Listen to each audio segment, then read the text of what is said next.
Let's get started. Welcome, everyone. Glad that we could have such a great turnout here today. Introducing myself, my name is Byron Barker. I'm the chair of the Wireless Spectrum Research and Development Senior Steering Group out of the Networking Information Technology R&D program.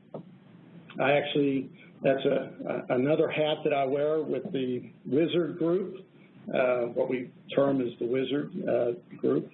My day job is working at NTIA. I'm in charge of the Strategic Planning Division there, working under Mr. Carl Nebbia. And so we're excited to have this program and to get into this topic of understanding the spectrum environment. We have like I said, we have a full day ahead of us today. As it says, it's a workshop. We're here to work. So I know we're all excited about that, or you wouldn't be here. Just wanted to make sure that we're all kind of looking forward to what we have here today.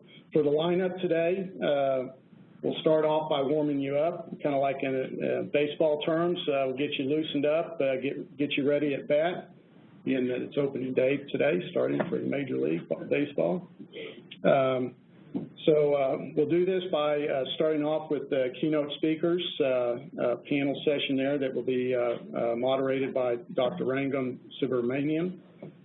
So we're excited about that. We'll kind of hear about what their thinking is in regards to some of the current economic policy thinking that's going on to kind of help set the stage of what we see as the importance of understanding the spectrum environment and what monitoring may mean to that.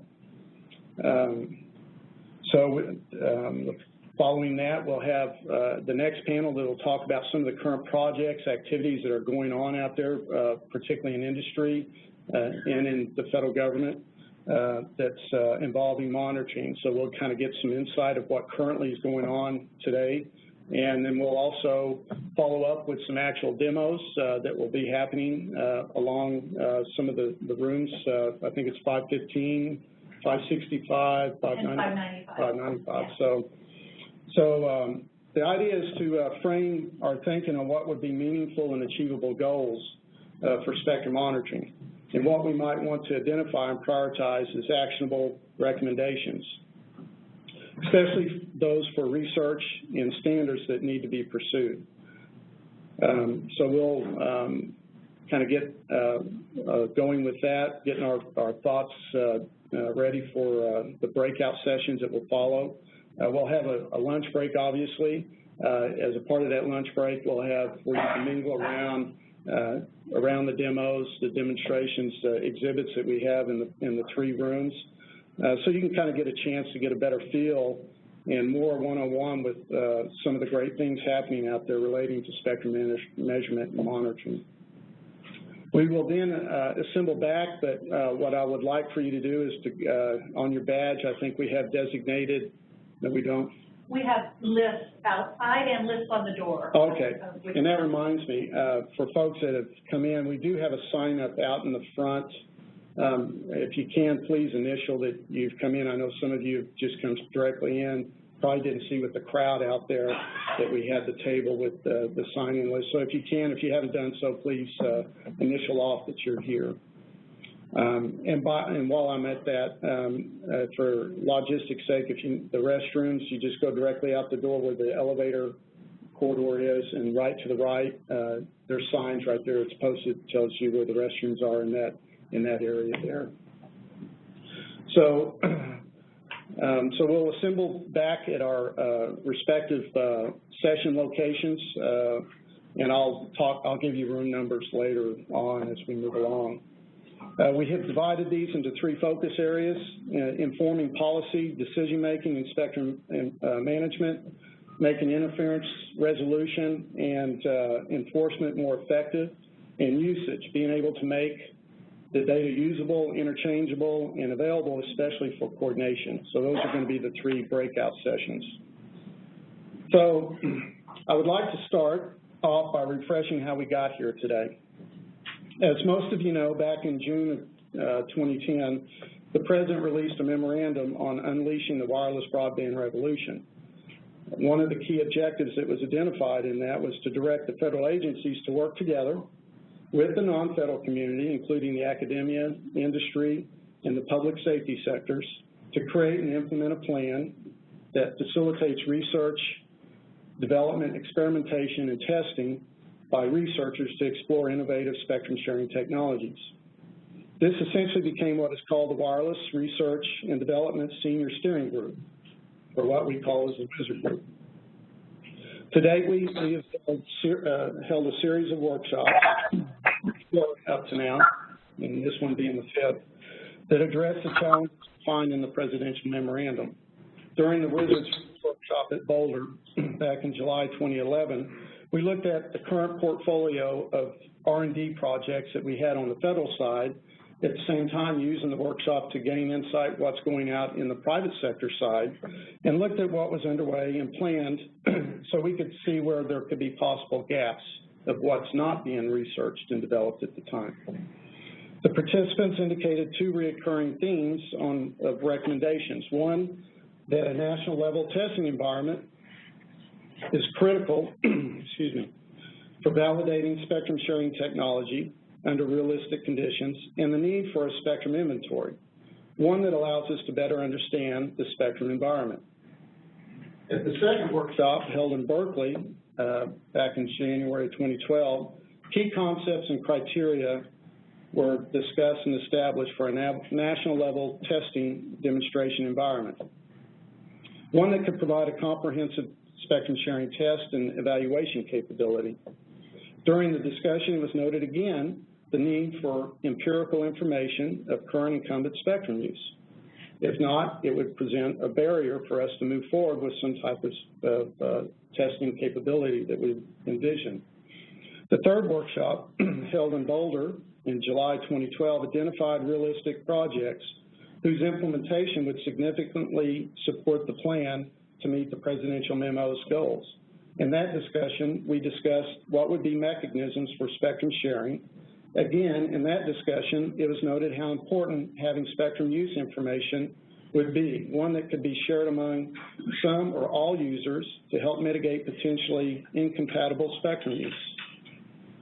The fourth workshop, held at MIT last April, almost a year ago, resulted in the recommendations for economic and policy research that would be needed to promote an efficient and shared spectrum environment.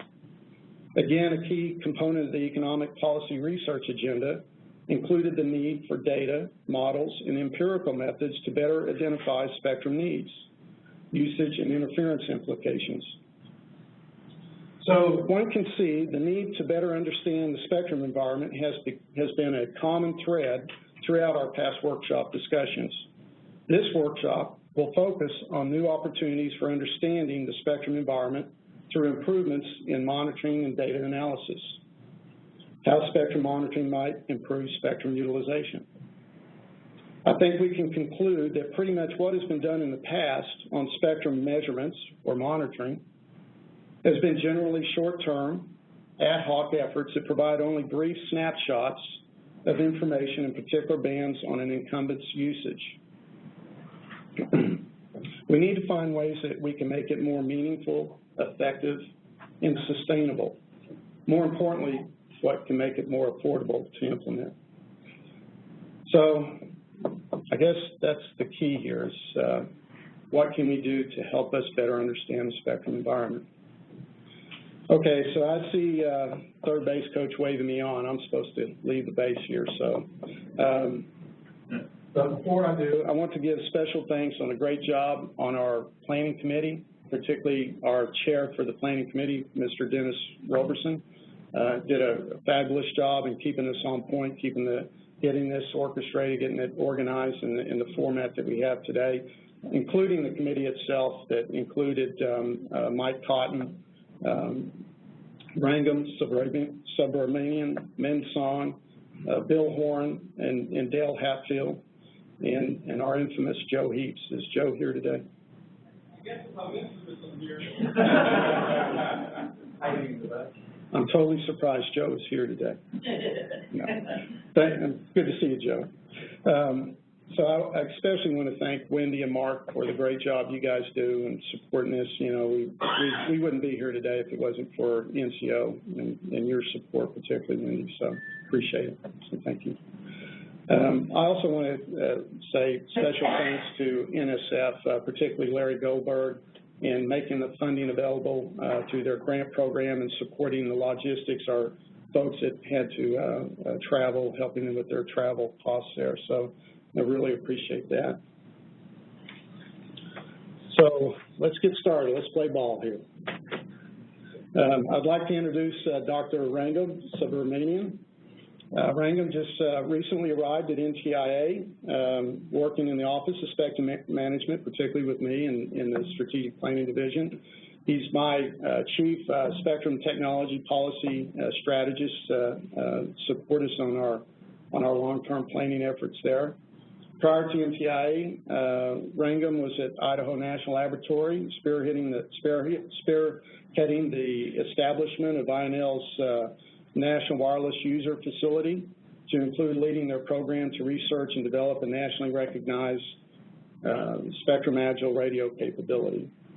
He's been a serving member from day one on our Wizard group when we first stood up, I think, back in November 2010. And while I'm at that, my former co-chair is here today, Andy Clegg, Dr. Andy Clegg. Glad to see you here. You left me hanging a little bit there. We're having a hard time finding a replacement for you right now. But we're glad to see you here today, Andy. So I guess let's see here. Where am I? So I guess with that said, with no further ado, I'd like to introduce Rangam to